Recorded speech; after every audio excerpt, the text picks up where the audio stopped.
اللہم صلی علی۔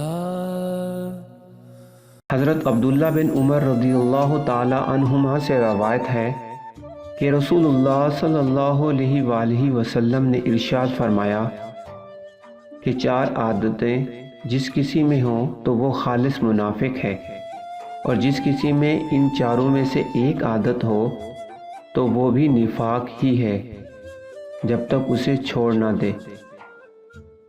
وہ یہ ہیں: جب اسے امین بنایا جائے تو امانت میں خیانت کرے اور بات کرتے وقت جھوٹ بولے، اور جب کسی سے عہد کرے تو اسے پورا نہ کرے، اور جب کسی سے لڑے تو گالیوں پر اتر آئے۔ صحیح بخاری حدیث نمبر 34۔